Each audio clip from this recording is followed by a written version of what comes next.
Entonces se alcanza a ver tantito los vasos.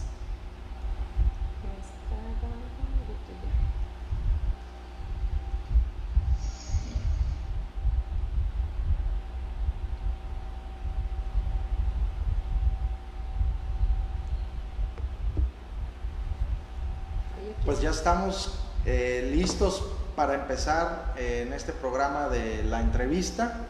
Estamos esperando que den las 8 de la noche para ser puntuales con todos aquellos que se están conectando a esta hora, ¿verdad? Como ustedes saben, este tipo de ejercicios que estamos realizando pues son con la finalidad de que ustedes conozcan esa parte humana de quienes son los que toman decisiones importantes en la vida pública de nuestro estado, ¿no? En esta ocasión pues estamos con la intención de que ustedes conozcan a una de las mujeres con una larga trayectoria en la vida pública de aquí de nuestro estado, una gran profesional, conocedora. Yo puedo decir que a lo mejor no hay quien ahorita de los que están, fíjate, a lo mejor a ver qué va a decir ahorita Noemí, pero yo creo que de los que ahorita están ahí de consejeros no hay quien tiene una carrera tan larga dentro de la vida institucional del Instituto Electoral en el estado de aquí de Colima. Y pues sin mayores preámbulos, vamos a dar por inicio, atendiendo a quienes ya se están conectando y nos están siguiendo aquí en la transmisión de la entrevista en vivo. Tenemos como invitada a Noemí Herrera, como les decía, ella es consejera electoral del Instituto Electoral del Estado de Colima, que se les conoce como OPLES, y que son una ramificación del Instituto Nacional Electoral.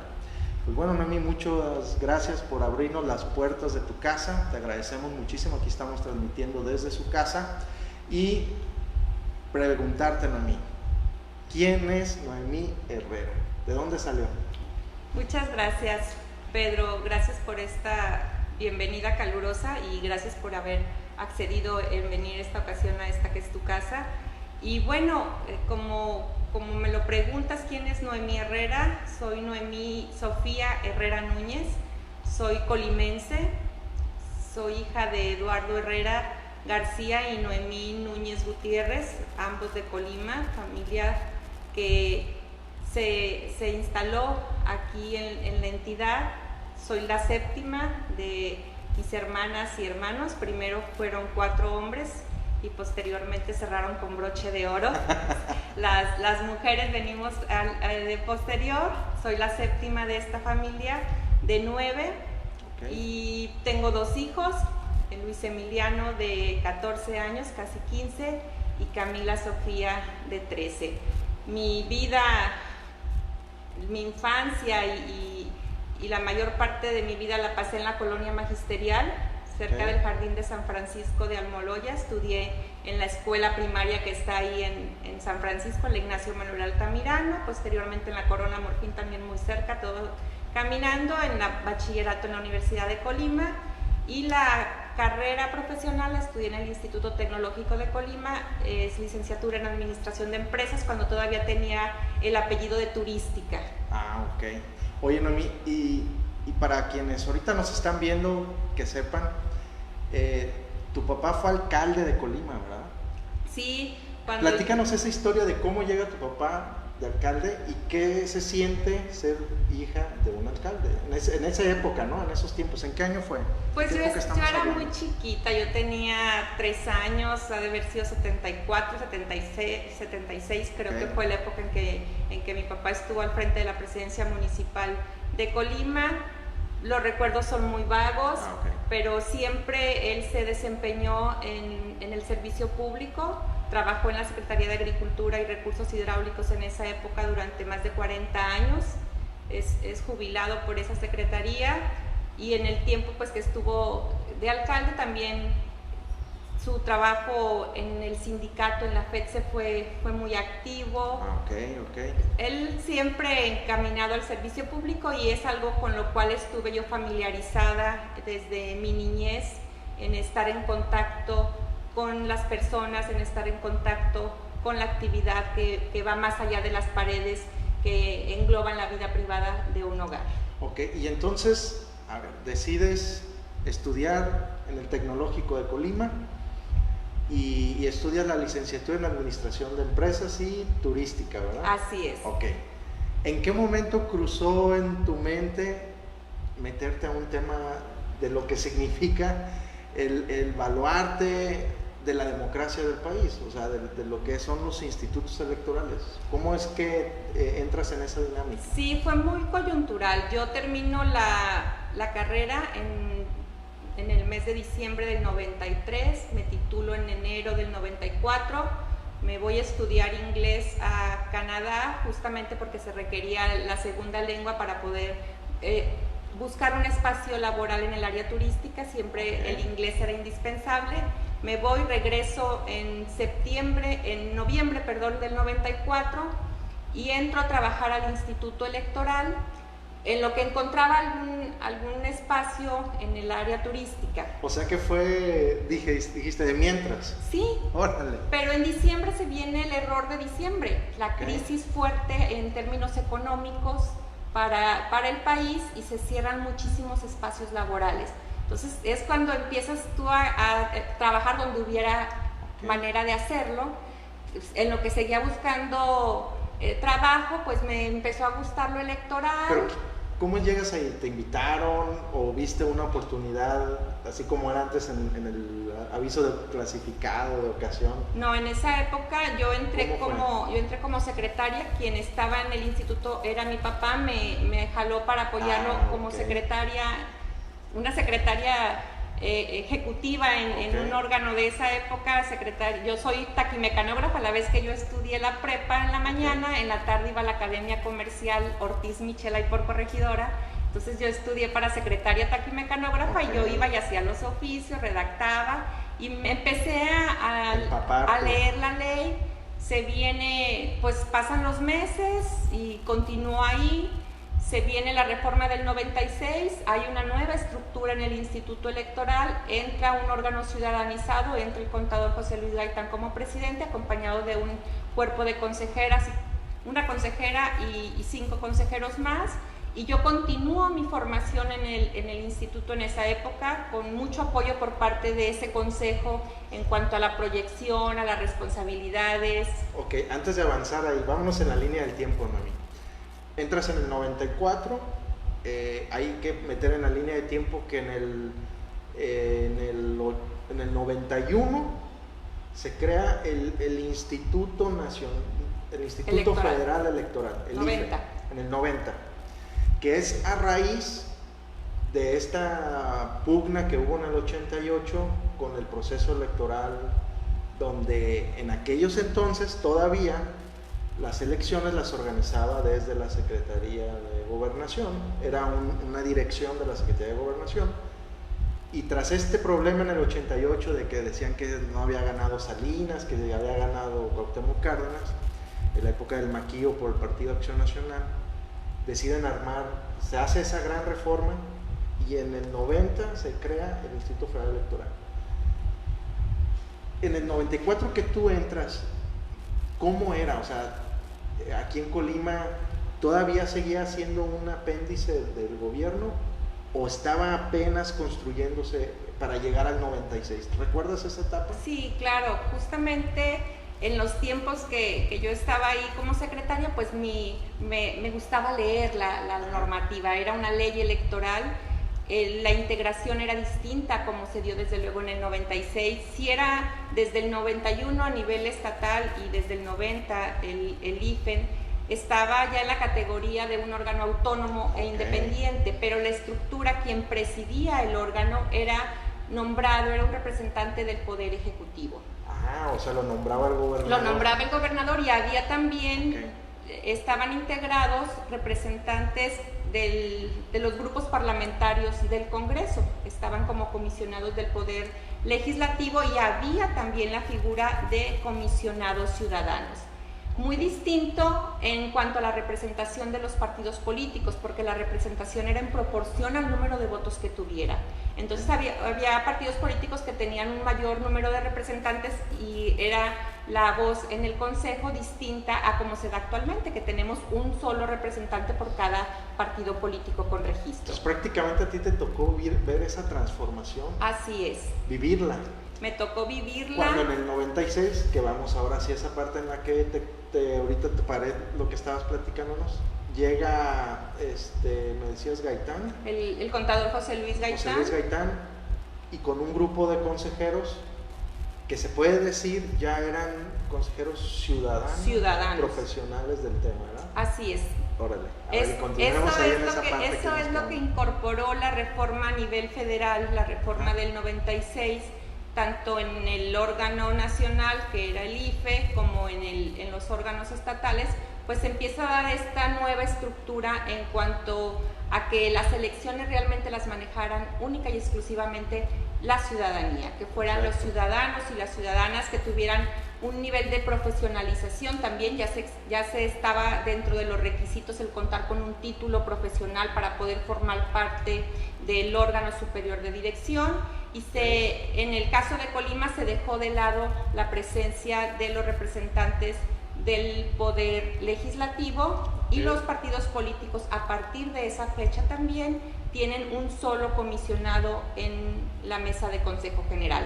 Algo distinto también sucedió con la Secretaría Ejecutiva. Antes del 96 estaba como secretario ejecutivo un notario público, era quien fungía como secretario ejecutivo, y a partir del 96 la Secretaría Ejecutiva la llevaba uno de los consejeros que formaban parte justamente del órgano de dirección. Entonces es la gran transformación que se da con la reforma de 1996. Ok, y en esa reforma del 96, ¿qué sucede con qué hace ahora? ¿De qué manera te desenvuelves dentro del instituto? Cuando cambia la estructura, pues me dan la oportunidad a mí ya de estar de manera directa en la Secretaría Ejecutiva, que creo que fue de los elementos que me brindaron mayor conocimiento en cuanto a la norma, porque ya tenías que estar manejando tú el llevar las actas, si había los registros de candidaturas, el integrar los expedientes, los medios de impugnación que se fueran generando en esa época no eran tantos como se dan actualmente, pero bueno, también tratar de integrarlos en la manera correcta para poderlo remitir al tribunal. En el 97, por ejemplo, se dio la primera integración de los consejos municipales como tal, ya con la normativa del 96, el recibir los expedientes de los consejos municipales. Recuerdo el ver llegar las caras que pues posteriormente durante muchos años estuvimos trabajando de manera conjunta. Fue un gran impacto en la transformación del instituto. Estábamos trabajando únicamente 3 personas al cuerpo que tenemos actualmente. Que prácticamente era algo nuevo, pues. Así es. Sí, era completamente nuevo, una labor que muy pocas personas volteaban a ver. Los municipales eran comités antes y se instalaban únicamente para el propio proceso electoral, se cerraba el proceso y pues dejaban de estar funcionando. Y les tocó el 97 la elección a gobernador. Así es, la elección del gobernador para ese primer consejo ciudadanizado que fue tuvo la de 1997. Gran compulsión social y todo eso, ¿no? De recordar esas movilizaciones que hubieron en las calles por el tema de que aún se consideraba, vivíamos pues una etapa de un México donde los procesos electorales carecían de esa veracidad, ¿no? O sea, la gente, para recordarle a quienes nos están viendo, eran épocas de transformación institucional de lo que fuera el órgano electoral de nuestro país y en los estados, pero también seguía viendo como que esa idea todavía los mexicanos, pues no creo que valga mi voto, ¿verdad? O sea, y la gente con gran desánimo, incluso poca participación, la gente no le interesaba participar, porque decían, no, pues va a ganar el de siempre, ¿no? Va a ganar siempre el PRI, ¿no? Esa era la idea o la dinámica. Pero en ese proceso que a ustedes les toca vivir en el 97, convulsionable, que fue convulsionable aquí en Colima por lo que se generó de movilización, las Madres de la Libertad, que se creó y todo eso. Luego les toca, después del 97 les toca otra etapa, que es el 2000. Una etapa que finalmente cambió la historia de nuestro país con la llegada a la presidencia de un partido distinto al PRI, ¿no? ¿Cómo te tocó vivir esa época, ¿no? Fíjate que siento que la ciudadanía colimense, y desde luego incluida yo en eso, veníamos ya con este sabor de que si bien estaba acuñado el término caída del sistema del 88, que fue lo que finalmente provocó que de manera inmediata, 2 años después, se crearan los órganos autónomos electorales, porque fue un movimiento masivo que se dio en el país. En Colima la alternancia se dio en 1994, se dio antes del 97. La primera alternancia se dio en Coquimatlán en 1994. Entonces ya la sociedad colimense traía este sentido de que su voto realmente contaba. Quizá no como lo vivimos con el boomerang del 2000, que fue la alternancia a nivel federal, pero en Colima ya veíamos cómo en el 94 hubo alternancia en un municipio y cómo en el 97 la elección de gobernador, que también movió masas, y sobre todo que se tuvo un congreso empatado. Sí, un congreso, el famoso 10-10. Un congreso dividido, el del 10-10, el del 97, y que también considero que fueron elementos muy importantes en busca de estar generando consensos en bien de la sociedad colimense. La sociedad se percataba de que estaba este empate, de que tendría que haber puntos de negociación para que el Estado finalmente pudiera continuar transitando por el rumbo democrático, que finalmente es el rumbo que México tiene definido como su forma de gobierno. Y para los colimenses y las colimenses no fue tan extraño llegar al 2000, cuando ya tú venías saboreando esta alternancia, saboreando esta pluralidad política que se gestó tanto a nivel municipal como ya en la integración del órgano legislativo. Esa legislatura del empate pues es histórica para la sociedad colimense. ¿Y el 2000 cómo lo vivieron, ¿no? Ese proceso electoral, ¿cómo fue para ustedes en el Instituto Electoral? Pues ¿Hubo alguna gran diferencia en algún aspecto legal o de administrativo del 97 al 2000 o llevaban la misma dinámica? Creo que fue para nosotros un proceso un poco más terso. No hay a nivel estatal, entonces siempre una elección es atractiva para Colima, porque o hay elección de gobernador o gobernadora o hay elección para la presidencia de la República. De ahí considero que también el porqué de los índices de participación elevados que tenemos en nuestro estado. Ok, entonces llega 2000, viene 2003, otro proceso de gobernatura, sigue todavía este consejo como presidiéndolo, se me va su nombre, Gaitán. José Luis Gaitán sigue presidiendo 2003. ¿Hay algo que recuerdes en especial? Pues es una elección que fue anulada. La elección del 2003 fue una elección que se anuló, la de gobernador, se anuló el 29 de octubre del 2003 para tomar posesión el día 1 de noviembre, 3 días antes de la toma de posesión, 2 días antes de la toma de posesión, se llevó a cabo la elección extraordinaria. Desde luego que nos metió en una dinámica muy particular, una dinámica de apuros en cuanto a los tiempos. Porque de entrada era la primera ocasión en Colima, ¿no? Pero a nivel nacional, ¿me podrías recordar si era la segunda ocasión o el segundo caso? Ya había pasado nacional? Tabasco, y creo que... Si la mente no ya había referente nacional de un caso similar en otro estado de la teníamos República, otra entidad. Pero era la primera vez que aquí en Colima. Pero para nosotros nos llegó, y sobre todo que el tiempo en que es la jornada, al tiempo en que toma posesión del cargo, en este caso la gubernatura, pues es muy amplio.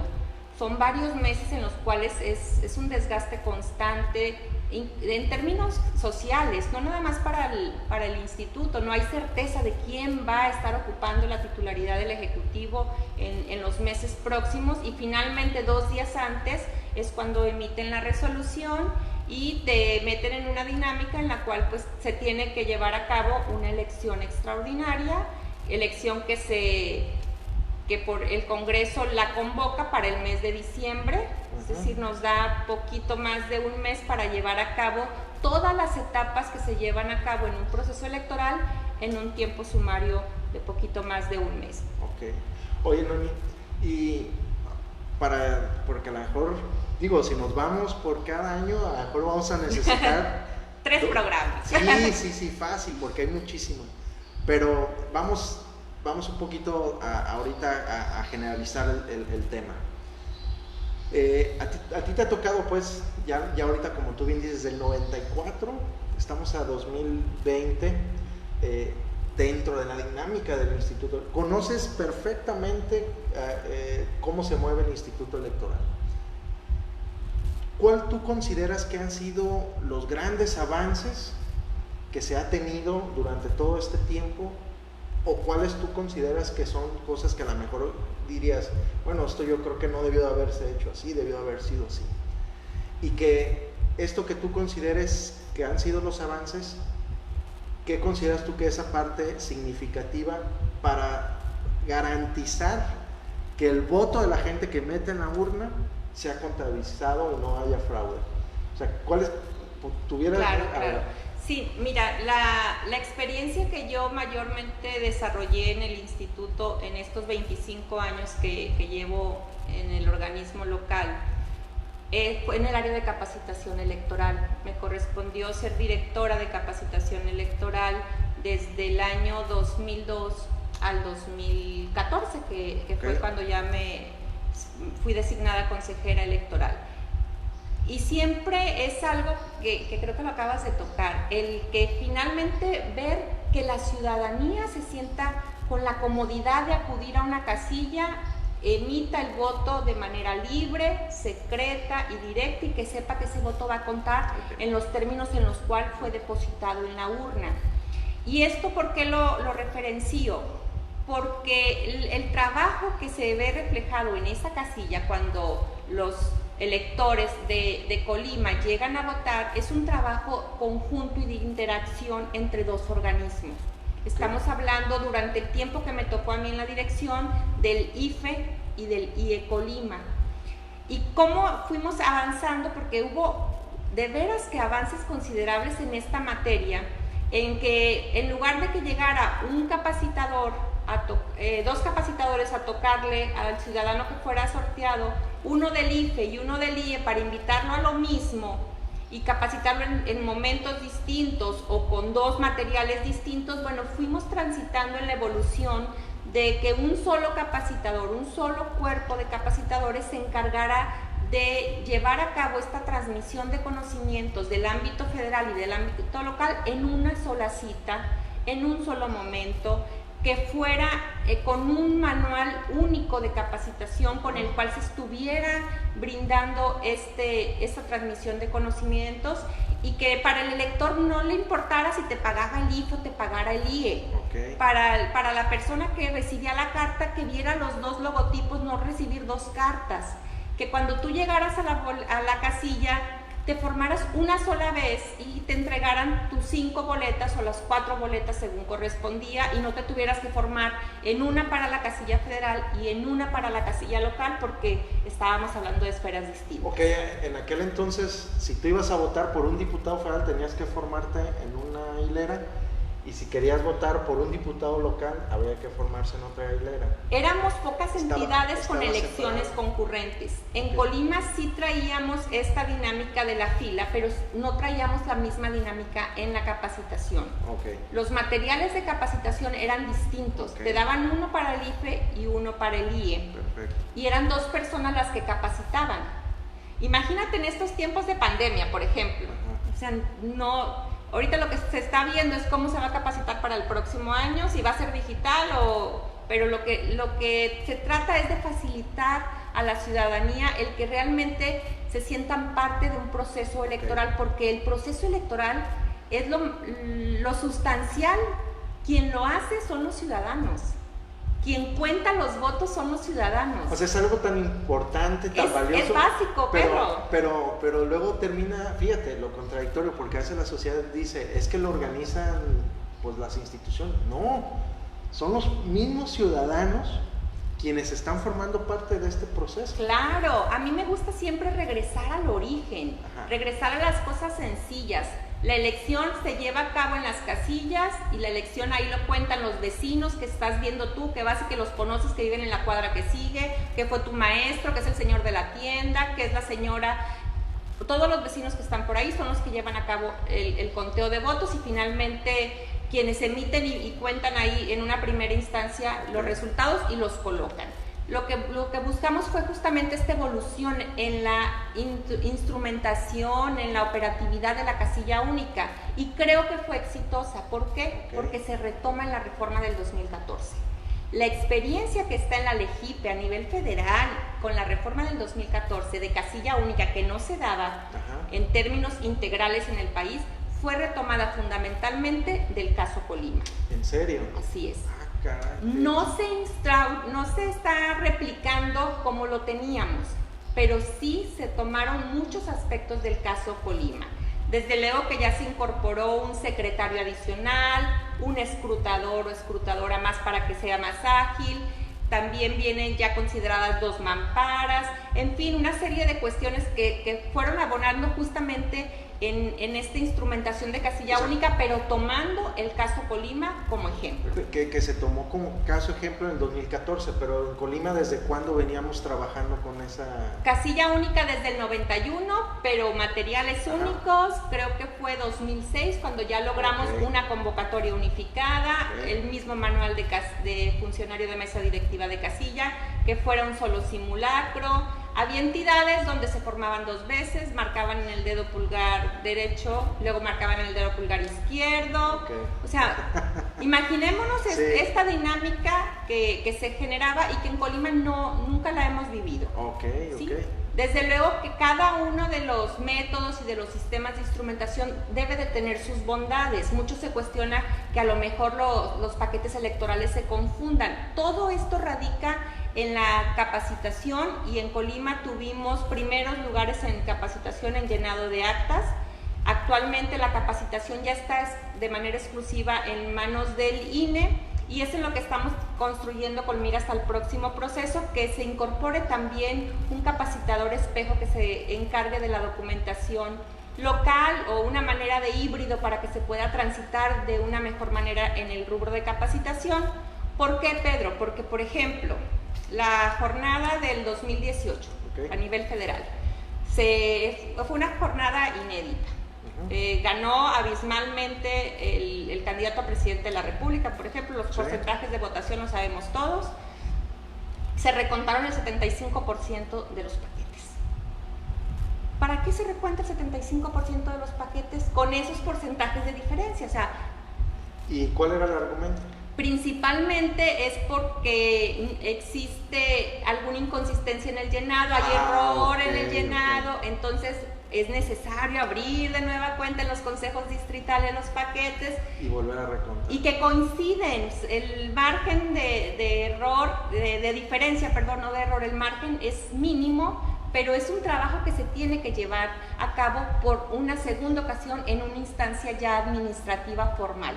Entonces sí se tiene que poner mucho énfasis en la capacitación electoral, porque reitero, la elección se lleva a cabo ahí, en las casillas que se instalan en todo el territorio nacional. O sea, ¿consideras tú que la clave para que un proceso, podamos decir, sea satisfactorio, está en la capacitación de quienes van a estar en las casillas contando los votos? Pues es un elemento fundamental. Desde luego que actualmente la materia electoral tenemos que estar cubriendo una serie de aristas, por ejemplo, el tema de equidad en la contienda, lo que tiene que ver con la paridad, que antes no lo traíamos visualizado, se estaba avanzando en cuotas. Ya el día de ayer aquí en el Congreso incluso están ya la cuota de jóvenes establecida, el tema de fiscalización, todos esos temas desde luego que abonan lo de medios de comunicación, pero lo fundamental está en la casilla. Ahí es donde llegan y ahí es donde están los votos, porque cuando llega el funcionario con el paquete electoral, antes de que se instale la casilla trae boletas, pero cuando se trasladan ya trae votos.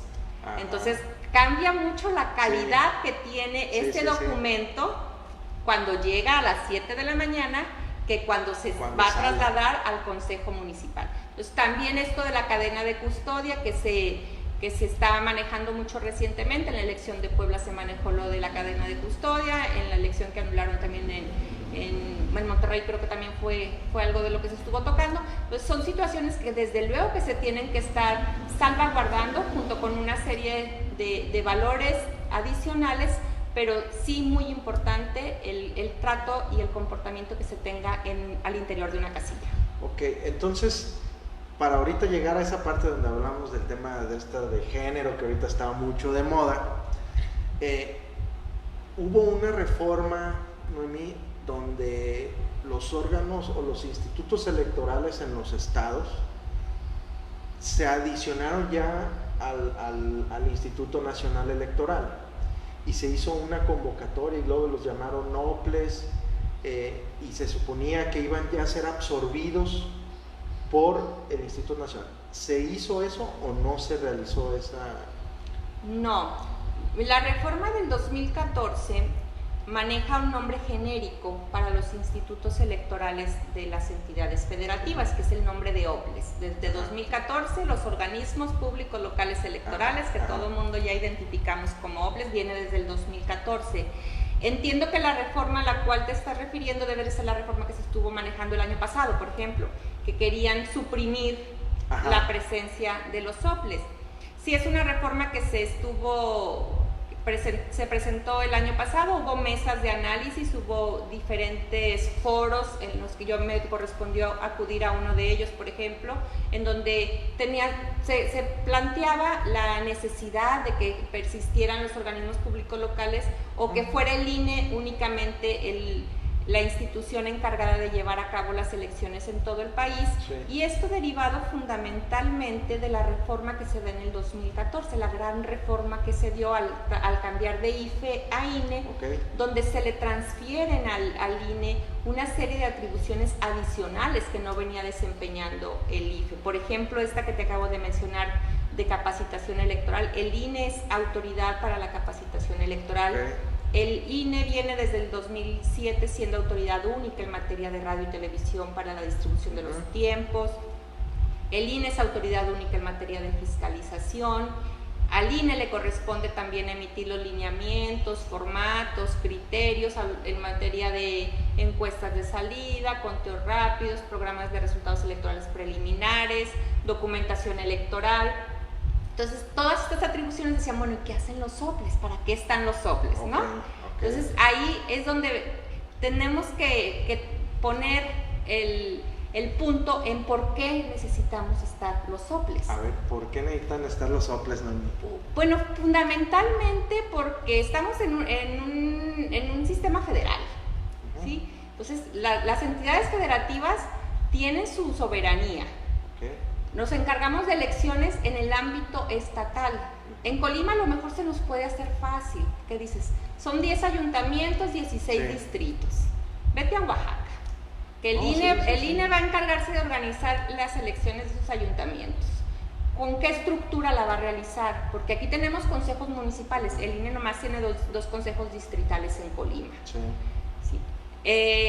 Donde empezó a surgir el tema de alternancia, y volvemos con lo que te planteaba. Bueno, en Colima fue en el 94, surgió desde el ámbito de la periferia. En Baja California con Rufo. 89. Entonces, vemos cómo la periferia también nutre al centro. No únicamente el centro es quien está dando vida a la periferia. La credencial para votar también en Baja California.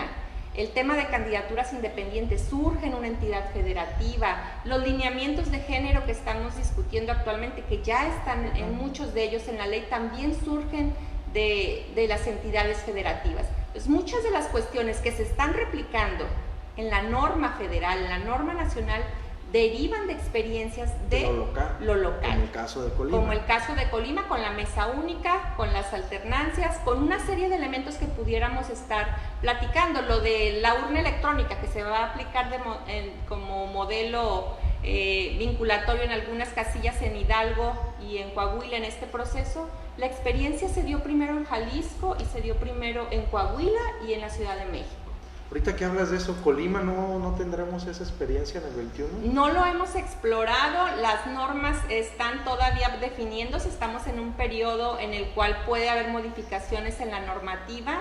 El caso que se va a experimentar, porque ya el acuerdo del INE ya vincula los resultados que se den en estas casillas en Coahuila y en Hidalgo una vez que se pueda llevar a cabo la jornada que está pendiente de realizar, pues se sustenta justamente en una de las atribuciones que tiene el INE en emitir los lineamientos y criterios en la documentación electoral. Hay criterios ya de la Sala Superior y de la Corte en donde se establece que lo que se tiene que privilegiar, pues desde luego que es que las elecciones sean libres, auténticas, periódicas y las características del voto. Y no estaba establecido de manera precisa que la boleta tiene que ser impresa. Entonces el INE robusteció muy bien el acuerdo para poder transitar en este experimento, en esta muestra, en estas dos entidades que está pendiente la elección para el presente año. En Colima pues todavía no hay avance en este punto, no tenemos, pues también un aspecto importante es la situación presupuestal. En un primer momento pues desde luego que implicará un mayor costo que se puede estar amortizando según estudios con los próximos procesos, porque pues vas a continuar con la misma urna. Y también se está privilegiando mucho al momento de hablar de la urna electrónica el tema ambiental. Entonces, menos papel. Desde luego, es algo que está establecido en los reglamentos que se debe de evitar el contaminar, que las boletas sean con un material que se pueda reciclar. Entonces esto pues también lo podemos estar combatiendo si se utiliza la urna electrónica. Hasta el momento en Colima no hay algún... No se tiene previsto. No lo tenemos previsto. Oye, y ya que estamos metidos en el tema del 21, Noemí, ¿existe riesgo de que no haya recursos para que se pueda llevar a cabo este proceso electoral del 2021 en Colima? ¿Sí está ese riesgo, como ha habido una rumorología al respecto o no? Yo no creo que exista un riesgo de que por cuestión económica ni por ningún otro aspecto se pueda no llevar a cabo una elección. Es algo que está establecido a nivel constitucional. Te acabo de mencionar los principios que se deben de cuidar y que cualquier servidor público, cualquier funcionario, al momento de asumir un cargo, se hace la protesta de cumplir lo establecido por la norma. Sin embargo, es el tema presupuestal y el tema del recurso financiero en el ámbito electoral es algo que no deja de estar dando vueltas en el ambiente tanto federal como estatal. Yo confío y en el instituto estamos seguras y seguros de que habrá el recurso que se requiere para llevar a cabo el proceso electoral. ¿Cuándo inicia el proceso aquí en Colima? El proceso inicia formalmente en octubre, la primer quincena de octubre de este 15 año. De octubre. El presupuesto que tenemos actualmente, pues desde luego que es el presupuesto para este año 2019, es un presupuesto que fue aprobado en términos íntegros a lo aprobado para el año anterior. Okay. Entonces sí pues las condiciones no son las mismas. La propia inflación, dije 2019, no estamos en el 20. Se aprobó lo del 19 y lo del 20 igualito. Okay. La misma cantidad nos fue aprobada y tenemos condiciones muy distintas. Por ejemplo, el año pasado se llevó a cabo la renovación de consejos municipales electorales. No tuvimos consejos municipales electorales integrados de manera plena sino hasta agosto, y a partir de ahí se empieza a cubrir también la remuneración que reciben las personas que están como consejeras, consejeros, secretarios ejecutivos, y esto viene adicional a que este año, una vez que inicia el proceso para los municipales, está diferenciado la remuneración que deben estar recibiendo. Es decir, cuando es proceso es una cantidad y cuando es interproceso es otra cantidad. Entonces todo esto impacta la cuestión presupuestal de inflación y una serie de elementos que nos obligan justamente a ya llevar a cabo acciones con miras al 21. El proceso, de hecho, no empieza en octubre es de manera formal, pero nosotros estamos trabajando para el proceso. Nosotros estamos ya recibiendo todo lo que tiene que ver con documentación. Está establecido que en agosto hay que enviar ya algunos bocetos de documentación con los lineamientos que se aprueben. Necesitas contratar a un diseñador para que realice esa función. En fin, son una serie de elementos que nos obligan a ir un paso adelante en las acciones que implican un proceso electoral. Y a ver, Noemí, ¿qué podemos esperar distinto a 2018 en materia electoral? Se puede decir que el proceso de reelección, pues ya lo vivimos en el 2018, se va a volver a vivir en el 2021. El tema de género, que ha sido un tema muy controversial. ¿El tema de género será el mismo que vivimos en 2018 o hay alguna modificación al respecto? ¿Tienes algún dato de alguna modificación o seguirá la misma de acciones o cómo le llaman? Afirmativas, ¿no? ¿Cuál es el tema ahorita con lo de género? Sí, mira, las acciones afirmativas, que fue fundamentalmente el aspecto que estuvimos promoviendo mucho el proceso electoral anterior, la acción en el sentido de que las listas de diputaciones por el principio de representación proporcional que presentaran los partidos políticos fueran encabezadas por mujeres. Tiene la naturaleza esta de acción afirmativa. Una característica es que es temporal. Es una acción que se emitió para el proceso electoral anterior con la finalidad de acortar estas desigualdades que históricamente se han venido dando. Lo documentamos muy bien en el acuerdo que se aprobó. Había procesos electorales donde si estaban 10 partidos políticos, las 10 listas iban encabezadas por hombres. Bueno, nos esperamos a las famosas Juanitas, ¿no? Las Juanitas con las suplencias. Nos esperamos al 2014, bueno, dijimos, ya está el tema de paridad, ya no hay cuotas, ya son 50% candidaturas hombres, 50% candidaturas mujeres. Pero pues en el 15 el resultado no variaba mucho en cuanto a la integración del Congreso y dijimos, bueno, es necesario realizar una acción que realmente permita que las mujeres lleguen a los cargos, no nos quedemos únicamente en las postulaciones. Y fue por eso que se construyó esta acción afirmativa. Construimos una en cuanto a los bloques de competitividad, que fue impugnada y ya no prosperó, entonces únicamente nos fuimos con la de RP, que tuvo resultados favorables en la integración del Congreso. Por primera ocasión tenemos un Congreso integrado mayoritariamente por mujeres, y desde luego que también esperar que se puedan seguir avanzando. En el tema de ayuntamientos, por ejemplo, solamente dos alcaldesas obtuvieron el triunfo. Sí, Minatitlán y Manzanillo. Y tenemos 8. Apertura a los medios de comunicación que se les dio en la etapa de precampañas y de campañas a las candidatas y a los candidatos, pues es muy desigual. Ya están postulados 50% hombres, 50% mujeres, pero invitan más a los hombres a los programas de radio. ¿En serio? Así es, están las cifras. ¿A poco? Las encontramos. Eso sí. Las encontramos públicas en la página del instituto. Miren, quienes nos están viendo, Noemí es una de las más impulsoras en estos temas de género, ¿eh? Yo la conozco y sé que a veces nos toca diferir algunas situaciones, pero a ver, Noemí, ¿no crees que sería demasiado forzar? Si la gente no votó por las mujeres, pues fue por algo, ¿no? Porque no ¿Para qué forzarlo? No tienen la oportunidad de ver en igualdad de condiciones a hombres que a mujeres. En la etapa de precampañas, los números variaron más que en la etapa de campañas. No traigo las cifras ahorita. Pero así. Pero están bien documentadas. Tenemos por medio de comunicación que candidata, que candidato.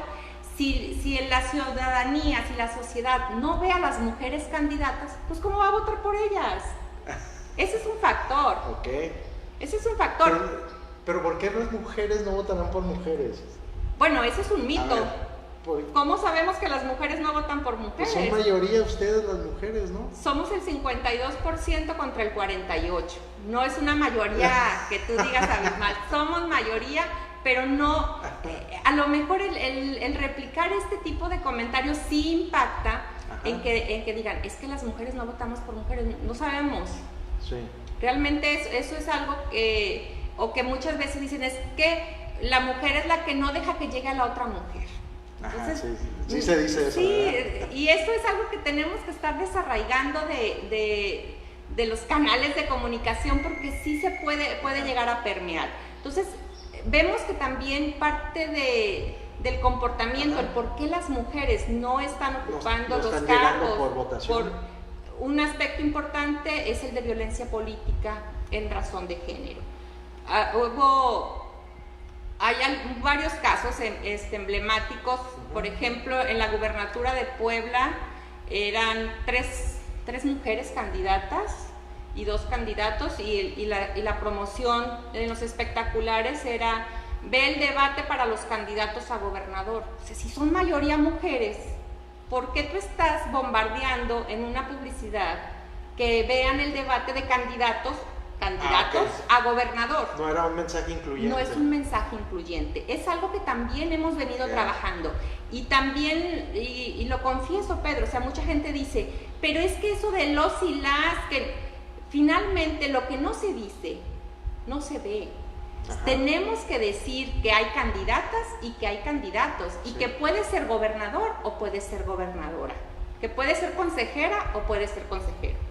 Yo llego al consejo y donde están los espacios de estacionamiento, consejero electoral. Somos 5 consejeras, 2 consejeros. Se quedaron desde como estaba antes los lugares destinados, pero es lo que tú te das cuenta, ¿no? Está en el subconsciente social el que son lugares destinados para hombres, y finalmente las mujeres tenemos la misma capacidad para llevar a cabo y ejercer cualquier cargo. Por supuesto, cualquiera. Eso en definitiva, no hay ninguna duda. Y si te están violentando con ese tipo, porque también se considera violencia el estar excluyendo de los comunicados la imagen femenina, además de una serie de denostativos que en otras entidades se han dado. En Hermosillo de manera muy hiriente, haciendo menos a la mujer que actualmente es gobernadora, por ejemplo, las simulaciones que se dieron en Oaxaca, que se vestían de mujer son una serie de elementos que desde luego que suceden. Sí. Por eso es que estamos pugnando por y en ese aspecto, Mami, la conformación de las candidaturas se mantendrá el 50-50. ¿Sí? Seguirá el 50-50. Seguirá el 50-50. ¿Qué se ha avanzado? Pues en que las listas son alternadas. ¿Y qué pasaría en un caso como ese? Por ejemplo, con esto de estas reformas que se han hecho, una persona llega al registro civil y puede decir: el día de hoy yo me siento mujer, quiero cambiar mi género, mi acta de nacimiento y todo, y voy y me inscribo a ser candidata, bueno, ya no es hombre, ya sería candidata, participa. Sí, estamos nosotros no existe un cierto construyendo los que se puedan convertir en los nuevos Juanitas. Es o que Juanitos. no va a ser de un día para otro, y siempre se abre una puerta, cuando tú piensas que ya todo está superado, cuando llegamos al 14 ya es 50-50, ya no es el 70-30 de las cuotas, ya estamos a la mitad. Pues sí, pero nada más no llegaban las mujeres. Entonces, qué bueno, pues la violencia política es algo que fue constante y que provocó que se emitiera un protocolo, provocó que ahora en abril ya se subiera a la ley general y a la LEGIP, a la ley de partidos, todo lo que tiene que ver con violencia política, porque es algo que sucede. En algunos estados y no no nada más en candidaturas, tenemos violencia política en caso de magistradas, que sus colegas varones no les pasan los documentos que tienen que revisar, que al momento de llegar a una sesión les sacan los acuerdos que se van a discutir, que les ponen cámaras para llegar a su privado para ver quién está entrando. O sea, es algo que sucede incluso en el ejercicio de una responsabilidad como consejera, como magistrada. No estamos únicamente limitándolo al aspecto de las candidaturas. Pero pues ahí normalmente vemos en donde confluyen los procesos democráticos, pues ahí vemos realmente cómo está conformada la sociedad, ¿no? Son un reflejo del comportamiento social los procesos electorales. porque vemos a quiénes son los que se ponen de candidatos, a qué tipo de personajes vuelven candidatos y la gente por quienes votan. Entonces ese es un reflejo. Pero dentro de esa situación de lo que vamos a vivir en el 21, si existiese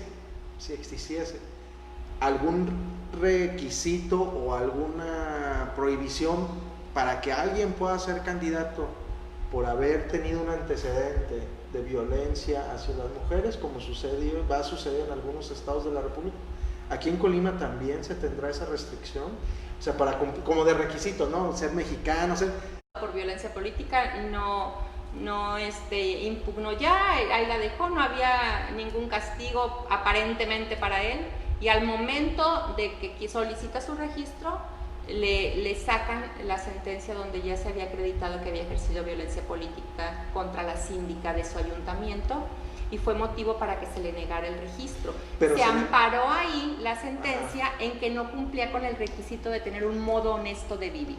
Eso es lo que te iba a preguntar. Porque no estaba establecido. Exacto. Pero la sala, en su argumentación, lo encuadra en que no se tiene un modo honesto de vivir quien ejerce violencia política en razón de género. O sea, que pudiera suceder aquí en Colima. Entonces, no digo, si es que no quedó establecido en el código, que espero que sí, en lo que se aprobó el día de ayer, bueno, hubiera manera en la cual se puede echar mano de esto. Todas estas reformas que se están dando, Pedro, no son gratis. Muchos de los avances han sido justamente conseguidos a golpe de sentencias, lo de las Juanitas, claro. lo de es una Chiapas. Histórica. Entonces todo esto hay que ir avanzando. La sentencia que se dio, la 12624, también histórica para el tema de que se cumpliera con los porcentajes de género. ¿Qué nos falta? Por ejemplo, en Colima, ¿por qué metemos tanto el tema de violencia política? Porque en pluris no hay suplencias. En las diputaciones... es escalonado. Te vas. Entonces, si se va una mujer, ¿quién va a cubrir? El que sigue, que es hombre. Si se va el hombre, pues ahí sí llegaría la mujer. Entonces, teníamos el miedo, ¿no? En el 18, que como las mujeres encabezaban las listas de pluris, que las presionaran para que renunciaran y entrara el segundo lugar. Afortunadamente... Un tipo Juanitas así disfrazado. Es, porque no hay suplencias. Entonces, de que hay todavía camino por recorrer, lo hay. El tema de las gubernaturas, tenemos únicamente la jefatura de gobierno en la Ciudad de México y la gobernadora en Sonora. El resto son hombres. Vienen para el próximo año 15 gubernaturas en juego, hay que ver a quiénes van a postular. Pero que ahí no está contemplado que haya cuota de 50-50, ¿verdad? Está complicado el que se saque, no es tan imposible. Hay vías que se pueden explorar. Pero sí, pero no está dentro de esa normativa como está en otros aspectos, como está como actualmente, alcaldías no. municipales. Porque es unipersonal. Ajá. El cargo es unipersonal, entonces no está establecido el cómo se puede hacer, pero pues desde luego que los partidos están obligados a postular en 50%, es cuestión de explorar de qué manera se puede canalizar. Lo de los bloques de competitividad, por ejemplo, en la elección del 2018, los resultados para las capitales que fueron 24, nada más en 3 capitales están presidiendo mujeres, solamente 3 alcaldesas están presidiendo capitales de entidades federativas. Aquí tuvimos, por ejemplo, en Colima, todos los candidatos a la presidencia municipal de Colima eran hombres. Todos eran hombres. Todos eran hombres. Sí. Entonces, es lo que te digo, son algunos elementos que podemos y que debemos estar analizando, el establecer bloques de competitividad en ayuntamientos para que también no se envíen a las mujeres, que es algo que está establecido ya en la LGIP, a los distritos o municipios perdedores, porque cumplen con el 50%. Sí, pero te voy a mandar al municipio donde yo sé que no vas a ganar. Al municipio donde tiene el porcentaje de votación más bajo el partido, es donde también las postulan. Ya ahorita no van en suplencias porque ya está... ¿Eso está regulado? Ya está regulado, propietarios y suplentes del mismo género. Pero hay todavía camino por recorrer. Nos están echando un montón las mujeres. Ya nos tocaba. Ay, no. A ver, y el tema de jóvenes, las cuotas. Oye, yo sí he tenido algo como decir, a ver, si vamos a estar dando cuotas de todo, ¿no terminaría un momento en una situación que sería insuficiente dar cuota de jóvenes, dar cuota de chavorrucos, dar cuota de adultos mayores, cuota de mujer, cuota de hombre, cuota de lesbianas, de homosexuales, de transexual? O sea, vamos a terminar haciendo cuota de todo. ¿No crees que termina convirtiéndose en algo que en lugar de agrupar, termina dividiendo más a la sociedad? Fíjate que no. Yo creo que tenemos la obligación de emitir acciones en favor de la inclusión y de los derechos humanos. Y las cuotas que se establecen son para grupos que históricamente han sido discriminados.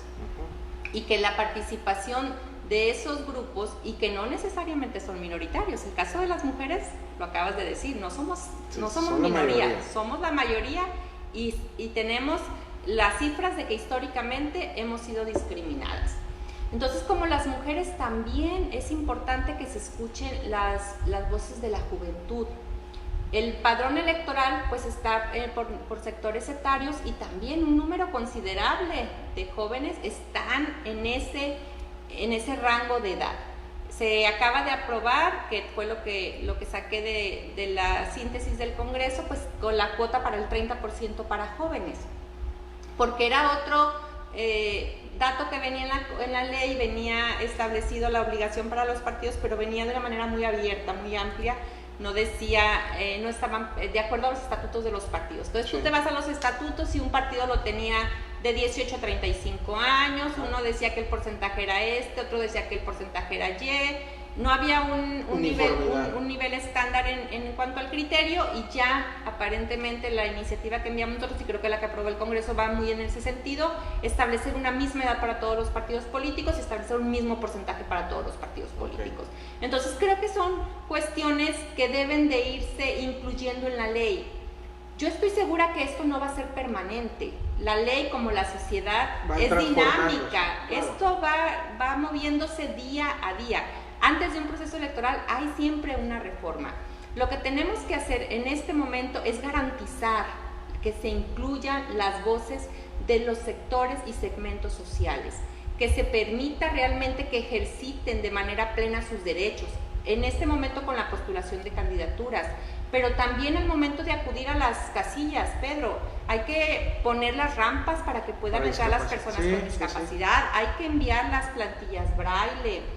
Hay que estar garantizando todos estos elementos, que la sociedad así es. La sociedad, somos de muchos colores, somos una sociedad diversa, plural, con distintas necesidades.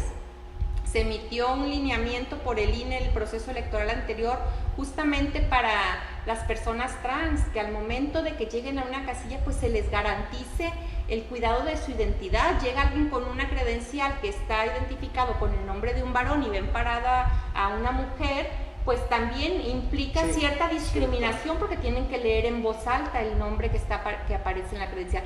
Todos estos protocolos son con miras a garantizar los derechos humanos. Está una sentencia que no se aplicó ya para el 18 de las personas en prisión preventiva.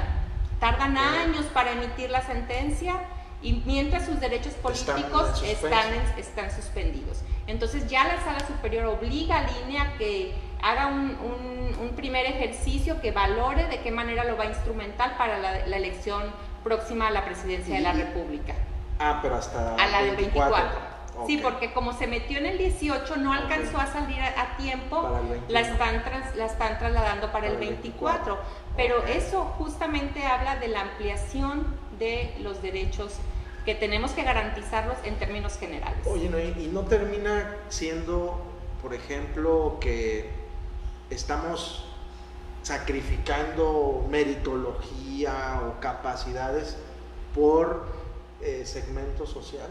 O sea, porque pudiera ser algún partido político, bueno, no te voy a escoger a ti porque eres el más capaz o el que pudiera ser mejor, sino porque tengo que llenar una cuota de género o tengo que llenar una cuota de edad, y entonces tú pues eres joven, pues tú pero no significa que sea el mejor joven. ¿No crees que estamos sacrificando esa parte meritológica de quienes deban de participar para tratar como tú? Y lo que tú comentas, tienes toda la razón. Hay una deuda con ciertos sectores sociales en este país que han sido relegados, olvidados, sobajados, ¿no? Pero ¿no estaríamos sacrificando también esa parte o limitando a ellos, a los partidos políticos a la hora de postular a sus candidatos? No. ¿Por qué no dejárselo a la ciudadanía que lo defina en el voto? Porque si no los ven en la boleta, ¿cómo los van a definir? Si no vienen en la boleta, ¿cómo le van a dar el triunfo y la oportunidad a un joven si no está en la boleta postulado? Ajá. Creo que hay méritos en hombres, hay méritos en mujeres, hay méritos en personas con discapacidad, hay méritos en todos los segmentos. Actualmente, por fortuna, hay una serie de herramientas tecnológicas y de avances que permiten que te estés profesionalizando de manera constante si tienes una discapacidad, si estás viviendo en un lugar que no tiene una muy buena comunicación con una universidad, bueno, lo puedes hacer en línea si es que tienes el servicio de internet. Hay personas realmente capaces en nuestro país, hay personas jóvenes capaces, hay personas con discapacidad que tienen toda la experiencia, la voluntad y el conocimiento para llevar a cabo los encargos que se les confieran. Entonces creo que no va por ahí la cosa. Lo que tenemos que privilegiar es que las oportunidades se estén abriendo, que esté el mercado, que las oportunidades se estén abriendo con la misma garantía para toda la sociedad, porque sí estaba muy cargado para un lado. Todo estaba cargado para un lado y tampoco podemos decir que todo lo hacían muy bien los hombres. Entonces también hay que ver que no todos los hombres que llegaban pues eran los más capaces ni los más meritorios, ¿verdad? Claro. Oye, y muchas veces las mujeres o los muchachos andan en la talacha y no se les daba la oportunidad. No se les da la oportunidad. Digo, en el tema de los jóvenes lo comentaba con unos amigos periodistas el día de ayer, que pues desde el 2000, que a mí me tocó estar en esa brecha de jóvenes, ahorita ya tengo 40 años, pues desde el 2000 andábamos peleando esa cuota para que permitieran a los jóvenes. Y si pues ya pasaron 20 años y todavía no se da, pues yo les digo, no se desesperen, algún día se da. Ya se dio. Pero, a ver, Remy, ¿qué va a pasar en el 2021 para ya, yo creo que para cerrar, porque ya sí, es una hora, se nos pasó de volada? ¿Qué va a pasar en 2021 en este proceso electoral si tenemos como referente, fíjate, ahorita lo platicábamos en quienes ahorita nos están sintonizando, platicábamos que en Colima fue el segundo o tercer estado en el país donde se le anula una elección por la intromisión del Ejecutivo. Recordemos que la resolución fue porque el entonces gobernador Fernando Moreno Peña en un acto público se pronunció a favor de un candidato, ¿no? ¿Qué pasará en este país si estamos viendo, por ejemplo, al actual presidente de la República, donde se está pronunciando en que él va a defender el proceso electoral y demerita a las instituciones creadas, como ya ahorita todo esto que hemos platicado, qué son el Instituto Electoral, qué labor realizan, quiénes son los verdaderos que están detrás de esto, que son los mismos ciudadanos? ¿Qué ves tú con ese ingrediente de ver a un presidente que se ve que va a meterse y que se quiere meter hasta la cocina en un proceso electoral, ¿no? ¿Qué riesgo tú ves para el 2021 en este escenario? Yo no veo ningún riesgo de intromisión porque el presidente debe de estar consciente y conoce la ley, conoce el marco normativo, sabe la naturaleza de los organismos autónomos, no únicamente de los órganos electorales, sino que está todo establecido en el andamiaje institucional, deriva de la Constitución General. Sabe a quién le corresponde llevar a cabo cada una de las atribuciones, cuáles están conferidas al titular del Poder Ejecutivo, cuáles le corresponden a la Cámara de Diputados, cuáles a la Cámara de Senadores. En el caso de de que vaya a tratar de meterse hasta la cocina, como lo dices, no le veo riesgo. El Instituto Nacional Electoral y los organismos públicos locales electorales estamos blindados plenamente de autonomía. La autonomía se debe de ejercer. La autonomía y los principios que tenemos consagrados en la Constitución deben de ser la bandera con la cual debemos de estar saliendo y vamos a salir en caso de que sea necesario. ¿No ves un riesgo entonces que suceda eso, que quiera desaparecer López Obrador, el Instituto Nacional Electoral? No lo veo porque quizá ya lo hubieran hecho, tienen los votos. O sea, si lo hubieran querido desaparecer, ya lo hubieran desaparecido. Entonces nomás serán... Yo creo que... grilla. Que es parte del ejercicio comunicativo que lleva a cabo el presidente. El presidente es una persona que sale cotidianamente, sale todos los días a dar una conferencia, está en medios de comunicación como un ejercicio activo de comunicación, y únicamente que los institutos estemos al pendiente de que no se invada la esfera de la autonomía que corresponde desempeñar y cuidar tanto al Instituto Nacional Electoral en el caso de las atribuciones que tiene encomendada, o cada uno de los soples en las entidades federativas, que también tenemos encomendadas una serie de atribuciones precisas. Porque en la ustedes norma. pueden emitir medidas cautelares, ¿no? Creo que le van a emitir el INE, ¿no? A López Obrador, pero ustedes como órganos electorales estatales también pueden emitir, sí, si hay una intromisión de cualquier funcionario o cualquier... Lo que el INE publicó ayer, que también lo vi, no es de que le va a emitir ya una medida cautelar, okay. De que si es reincidente casi, okay. Se le podría estar emitiendo alguna medida cautelar, porque en este momento no se contaban con los elementos para poderla emitir. Entonces es como que una tarjeta amarilla, okay.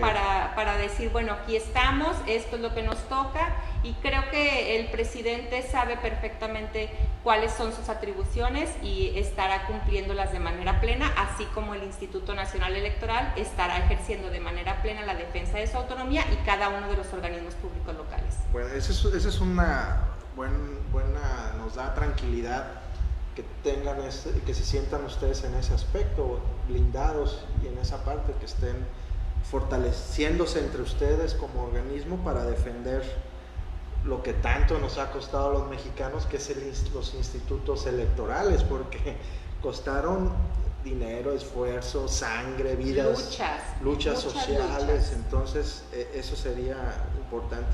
Pues bueno, estamos llegando aquí a la hora ya de la transmisión, ya nos pasamos 8 minutitos. Agradecerles a todos ustedes que nos acompañaron en esta entrevista. Luis H. Anaya nos estuvo viendo, Nitzia Brondo Gastelum, Rodrigo Torres Magaña, Mónica Álvarez Gutiérrez, Roberto Anaya Carrillo, Marco Santiago, Roselia Hernández, Aldo Iván Alcántara, Citlali Moreno, Luis Brillante Fajardo, Patricia Adame, Benji Delgado, Carlos Ponce, Fausto Delgado Flores, María de la Luz Muñoz Novela, Mario Santos, Rumaldo García, Carlos Guillermo Aguirre Ceballos, Rodrigo Ortiz Ramírez, Jaime Ríos, Patricia Sánchez, Jesús Martínez Bellacetín, Eduard Garibay, Cari de la Rocha, Víctor Calvario, José Anguiano, Mariana Martínez de Flores, que estuvimos con ella el lunes, Jaime Velasco, Rosario Virrueta, Lucía Cuenca, Osiris Romero, quien fuera una candidata en la pasada elección. Ya luego a ver si quiere participar en la entrevista, para que nos diga cómo fue una mujer en una elección, ¿no? Claro, Mario saludos Cárdenas, a todos y a todas. María Guadalupe Pérez Mejines, Javier González Sánchez, Gerardo Castillo, Alejandro Martínez, Alma Gloria Araiza, Luis Jorge Espinosa, Sergio Aguirre, Alfonso Hernández López. Dice Sergio Aguirre, muy buena entrevista, temas muy interesantes, felicidades amiga Noemí y Pedro, saludos. Gracias. Alfonso Hernández, somos jóvenes de 40, dice, esos no estamos contemplados. Saludos, Poncho. Los chavorrucos. José Preciado Gudiño, Alfonso nos manda saludos, Dunia de la Vega, Jaime Pizano Alcaraz, Gloria Luz Meneses. Yo quiero imaginarme que casi no hay preguntas, porque a lo mejor creo que estamos contestando entre nosotros todo. Que traté de abarcar todos los temas que siempre han estado en duda, de darnos una idea de lo que vamos a vivir el próximo año, Noemí.